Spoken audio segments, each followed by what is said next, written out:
কষ্ট পেয়ে নিজের জীবন কখনোই তুমি নষ্ট করো না। হে প্রিয় ভক্ত, আমি মহাদেব তোমার কাছে একটি গভীর বার্তা নিয়ে এসেছি। তুমি জীবনে অনেক কষ্ট পেয়েছ, অনেক আঘাত পেয়েছ, কেউ তোমার পাশে থাকেনি আমি জানি। কিন্তু মনে রেখো, কষ্ট চিরস্থায়ী নয়। এই সময়ও একদিন কেটে যাবে। তুমি যদি কষ্ট পেয়ে নিজেকে শেষ করে ফেলো, তবে সেই আত্মাশক্তির অপমান করবে যা আমি তোমাকে দিয়েছি। তুমি শক্তিশালী, কারণ তুমি আমারই অংশ। তুমি আলোর সন্তান, অন্ধকারের নয়। তুমি ধ্বংসের জন্য নয়, গঠনের জন্য জন্মেছ।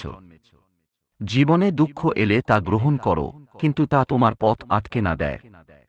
যে কাঁটা তোমাকে আজ জ্বালায়, একদিন সেই কাঁটায় ফুল ফুটবে, যদি তুমি ধৈর্য ধরো। আমি বলছি তোমাকে, কষ্ট পেয়ে নিজের জীবন নষ্ট করো না। কারণ আমি তোমার পাশে আছি, তোমার প্রতিটি চোখের জলের সাক্ষী আমি। সময় এলেই আমি তোমার জীবনে আলো ফিরিয়ে আনব। কষ্ট পেয়ে নিজের জীবন নষ্ট করো না। এক আত্মিক আহ্বান, এক শক্তির ডাক। হে আত্মা, তুমি যে কষ্টে আছো, তা আমি অনুভব করি। তুমি যে কান্না গোপনে লুকিয়ে রেখেছ, আমি তা দেখি। তুমি যাকে ভালোবেসেছিলে, যে তোমার পাশে থাকার কথা ছিল, সে যখন মুখ ফিরিয়ে নিয়েছে, তখন তোমার নিঃসঙ্গতা, তোমার হাহাকার, আমি মহাদেব তা শুনেছি, জেনেছি। জীবন মানেই সংগ্রাম, জীবন মানেই পথ খোঁজা। তুমি ভাবো, কেন আমার সঙ্গে এটা হলো? আমি তো কাউকে কষ্ট দিইনি, তাহলে কেন আমাকেই কষ্ট পেতে হচ্ছে? এটাই জীবন। জীবন সবসময় ন্যায় বিচার করে না। তবে আত্মার বিবেচনায়, সৃষ্টিকর্তার পরিকল্পনায় সবকিছুই সঠিক সময়েই ঘটে। যে মানুষটি তোমার হৃদয় ভেঙে গেল, সে নিজে তোমার কাহিনী শেষ করে দিও না, বরং একটি নতুন অধ্যায়ের দরজা খুলে দিল, যার নাম নিজের শক্তিকে খুঁজে পাওয়া। কষ্ট পেয়ে যদি তুমি ভেঙে পড়ো, তবে তুমি হেরে যাও। তোমার কষ্ট, তোমার দুঃখ, এগুলো তোমার পরীক্ষা। এই পৃথিবীতে কেউই কষ্ট ছাড়া আলোকিত হয়নি। আমি, মহাদেব, তপস্যা করেছি সহস্র বছর। আমি বিষ পান করেছি সকল প্রাণীর কল্যাণের জন্য। তবুও আমি ধ্বংসের দেবতা নই, আমি রূপান্তরের দেবতা। আমি চাই, তুমিও নিজের কষ্টকে রূপান্তর করো শক্তিতে। কিছু কথা মনে রেখো আমার থেকে। আত্মহত্যা কোনো সমাধান নয়। তুমি যদি কষ্টে আত্মসমর্পণ করো, তাহলে জীবনকে হেরে যেতে দাও, এটা আমার জন্য লজ্জার। তুমি আমার সন্তান, তুমি হাল ছাড়ার জন্য জন্মাওনি। তুমি এখন যা ভাবছ, সব শেষ, তা শুধু এক অধ্যায়ের শেষ। জীবন বহু অধ্যায়ে গঠিত। পরবর্তী অধ্যায়টি হয়তো তোমার জীবনের সেরা অধ্যায় হবে, কিন্তু তুমি যদি এখন থেমে যাও, সেটা আর জানা হবে না। যারা তোমাকে কষ্ট দিয়েছে, তারা ছিল তোমার শিক্ষক। তারা শেখায় কাকে বিশ্বাস করতে হয়, কাকে নয়। তারা তোমাকে আত্মিকভাবে শক্ত করে তোলে। তুমি যদি কষ্টকে গ্রহণ করো এক শিক্ষা হিসেবে, তোমার ভাঙা হৃদয়ে আমি আশ্রয় নিই। হে ভক্ত, তুমি যখন কাঁদো, আমি তোমার চোখের জল গঙ্গার মতো পবিত্র বলে মানি। তুমি যখন ঠাকুর ঘরে বসে চুপ করে থাকো, তোমার না বলা কথাগুলো আমি শুনি। তাই আজ আমি বলছি, কষ্ট পেয়ে নিজের জীবন নষ্ট করো না। তুমি জানো না, এই দুঃখের পর কি অপার সুখ অপেক্ষা করছে। এই অন্ধকার রাতের পরই ভোরের আলো আসবে। শুধু হাল ছেড়ো না। মন্ত্রের মতো হৃদয়ে ধারণ করো, আমি একা নই, মহাদেব আমার সাথে আছেন। আমি কষ্ট পেয়েছি, কিন্তু আমি ভেঙে পড়ব না। আমি মহাদেবের সন্তান, আমি জয়ী হব। যে জীবন তুমি আজ শেষ করতে চাইছো কষ্টে, তা হয়তো ভবিষ্যতে হাজারো মানুষের আলো হয়ে উঠতে পারো। তোমার হাসি, তোমার শক্তি, তোমার সৃষ্টি এই পৃথিবীর প্রয়োজন। তোমাকে দরকার তোমার পরিবারের, সমাজের এবং আমি, তোমার মহাদেবের। তাই ফিরে এসো। তোমার ভেতরে যে অগ্নি, তাকে জ্বালাও, নিজেকে শেষ করার জন্য নয়, নিজেকে নতুন করে গড়ার জন্য। হে প্রিয় ভক্ত, তুমি যখন এই কথা ভাবো, সব শেষ হয়ে গেছে, আর পারছি না, জীবনে আর কোনো আশাই নেই, ঠিক তখনই আমি, মহাদেব, তোমার মনের গভীর কষ্ট অনুভব করি। তুমি যে যন্ত্রণা লুকিয়ে রাখো, সেই যন্ত্রণার মধ্যে আমি নীরবে বসে আছি। তুমি যখন কাউকে কিছু না বলে চোখের জল ফেলো, সেই জল আমার তপস্যার গঙ্গাজল হয়ে ওঠে। কষ্ট কেন আসে জীবনে, এই প্রশ্ন অনেকের। আমি তো কারো ক্ষতি করিনি, তবে কেন আমার জীবন এত কষ্টের? প্রকৃতপক্ষে কষ্ট হলো এক ধরনের আত্মশুদ্ধি।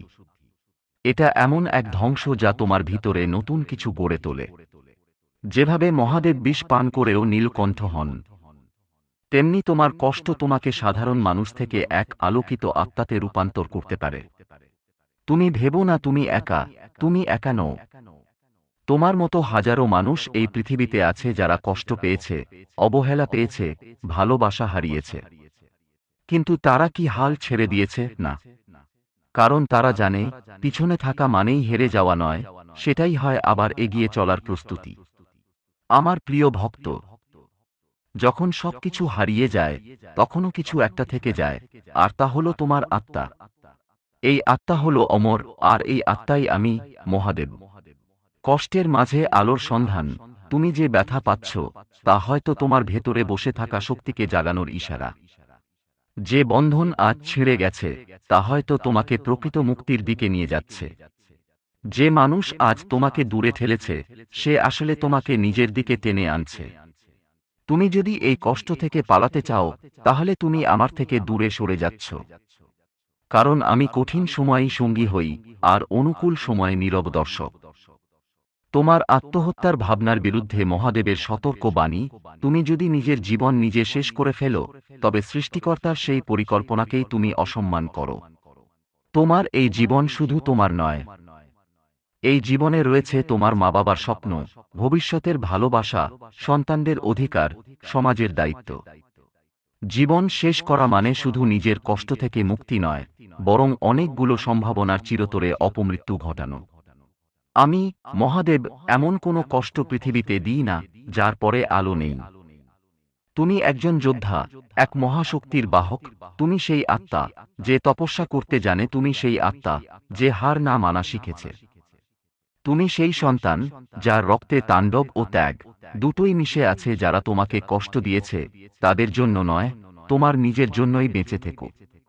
তোমার ভেতরে যে আলো আছে, তা এখনো পূর্ণভাবে বিকশিত হয়নি। হয়তো তোমার জীবনের শ্রেষ্ঠ দিনগুলো এখনো আসেনি। তুমি যদি এখন থেমে যাও, তবে তা আর দেখা হবে না। এটাই সবচেয়ে বড় বেদনা। কি করো যখন কষ্ট আসে? শিবের নাম স্মরণ করো, ও নমঃ শিবায় বলো অন্তর থেকে।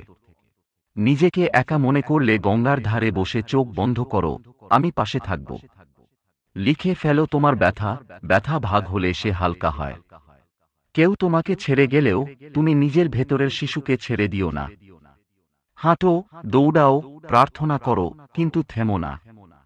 একান্তভাবে বলি, হে আত্মা, তুমি যদি আজ এই বার্তাটি পড়ছ, তাহলে জেনে রেখো এটি কাকতালীয় নয়।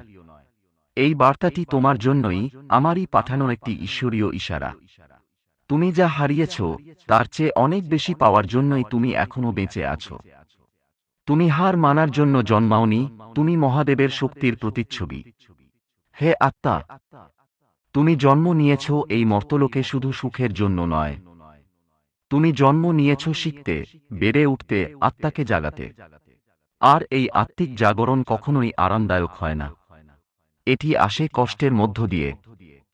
যেমন একটি মাটি ফুঁড়ে গাছ জন্ম নেয়, ঠিক তেমনি কষ্ট ফুঁড়ে তোমার ভেতরে আত্মশক্তির অঙ্কুর ফোটে।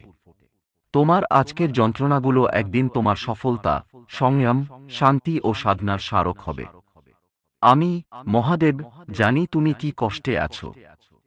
তুমি যখন ভাঙা মনের বোঝা নিয়ে রাত কাটাও, তুমি যখন স্বপ্ন দেখে ঠকো, তুমি কাউকে হারিয়ে একা হয়ে যাও, তখন কেউ না দেখুক, আমি দেখছি। আমি জানি, তুমি কাউকে বলছো না কিছুই। তবুও আমার কাছে সব খবর পৌঁছায় তোমার নীরব কান্নার তরঙ্গে। তুমি ভাবো, আমার সঙ্গে এমন কেন হচ্ছে? আমি তো কাউকে কষ্ট দিইনি। হ্যাঁ, এই প্রশ্নগুলো তুমি আমাকে করো। আর আমি বলি, এই কষ্ট তোমাকে ধ্বংস করতে নয়, গঠন করতে পাঠানো হয়েছে। জীবনের ব্যথা পবিত্র, যদি তুমি তার অর্থ বুঝতে পারো যে কষ্টে তুমি ডুবে যাচ্ছ, সেই কষ্টেই একদিন তুমি ভাসতে শিখবে। যে কষ্টে আজ তুমি নিঃশেষ, একদিন সেই কষ্টে তুমি শক্ত হয়ে উঠবে। তোমার ভাঙা হৃদয় থেকেই সৃষ্টি হবে তোমার সবচেয়ে বড় উপলব্ধি, তোমার জীবনের প্রকৃত সত্য। এখন তুমি যে কান্না করছো, তা একদিন তোমার আত্মার জয়ঘোষে পরিণত হবে। কিন্তু যদি তুমি এখন নিজেকে শেষ করে দাও, তাহলে তুমি নিজেরই ভবিষ্যতের ওপর পর্দা নামিয়ে ফেলবে। তুমি যাদের ভালোবাসো, তাদের হৃদয়ে স্থায়ী শোক রেখে যাবে। তুমি তোমার ঈশ্বরের সেই পরিকল্পনাকে অসম্মান করবে, যেখানে তুমি একজন যোদ্ধা, একজন পথ প্রদর্শক। তুমি জন্মেছ এই পৃথিবীর বুকে মহাশক্তি নিয়ে। তোমার আত্মহত্যা মানে সেই শক্তিকে অস্বীকার করা। তুমি যদি আজ থেমে যাও, তবে তুমি কখনো জানতে পারবে না তুমি কতটা অসাধারণ হতে পারতে। তুমি জানো না সামনে কি আশ্চর্য অপেক্ষা করছে তোমার জন্য। এখন তুমি যার জন্য কাঁদছো, তার বদলে একদিন তুমি এমন কাউকে পাবে যে তোমার আত্মা পর্যন্ত ভালোবাসবে। এখন তুমি যে স্বপ্ন হারিয়েছ, তার থেকেও বড় স্বপ্ন পূরণ হবে। তুমি যদি হাল না ছাড়ো, এখন যাকে তুমি হারিয়েছ, তার বদলে একদিন তুমি নিজেকেই খুঁজে পাবে। সেটাই হবে মহৎ পুনর্জন্ম। আমি তোমার হাতে রাখতে চাই সেই আলো, যা অন্ধকারকেও ছিন্ন করে পথ তৈরি করে। তুমি যে আমার সন্তান, আমার মতোই সাহসী ও নিঃসঙ্গ যোদ্ধা। আমি শিব, আকাশের মতো শান্ত, আবার ধ্বংসের মতো প্রলয়ঙ্কর। আমিও একা বসি শ্মশানে, আমি বিষ পান করি, আমি তপস্যায় থাকি, তবুও আমি কখনো হাল ছাড়ি না। তুমি কি জানো, তোমার মাঝেও আমারই এক অংশ আছে। তুমি কেবল একজন মানুষ নও, তুমি সেই আত্মা, যার রক্তে তপস্যা, সাহস ও প্রেম মিশে আছে। তুমি যখন ভেঙে পড়ো, তখনই শুরু হয় নতুন নির্মাণের কাজ। তুমি যেখানেই ভেঙে পড়ো, সেখান থেকেই নতুন শক্তির জন্ম হয়। তুমি যে কান্না করো, তা আমার কাছে তোমার প্রার্থনার মতো পবিত্র। তুমি শুধু বেঁচে থাকো, বাকিটা আমি দেখে নেব। কি করো যখন আর কিছুই ভালো লাগে না? নিজেকে প্রকৃতির মাঝে নিয়ে যাও, নদী, পাহাড়, গাছের ছায়ায়। আমার নাম 108 বার জপ করো, ও নমঃ শিবায়। নিজের ব্যথা কাউকে বলো, কাউকে না পেলে আমাকেই বলো। কষ্ট নিয়ে লেখা লেখো, তুমি দেখবে ভেতরের অশান্তি ধীরে ধীরে শান্ত হয়ে আসছে। পরিত্যক্ত মানুষদের পাশে দাঁড়াও, তাদের মুখের হাসিতে তুমি নিজের দুঃখ ভুলে যাবে। শেষ কথা, আমার প্রতিশ্রুতি তোমার জন্য হে প্রিয়।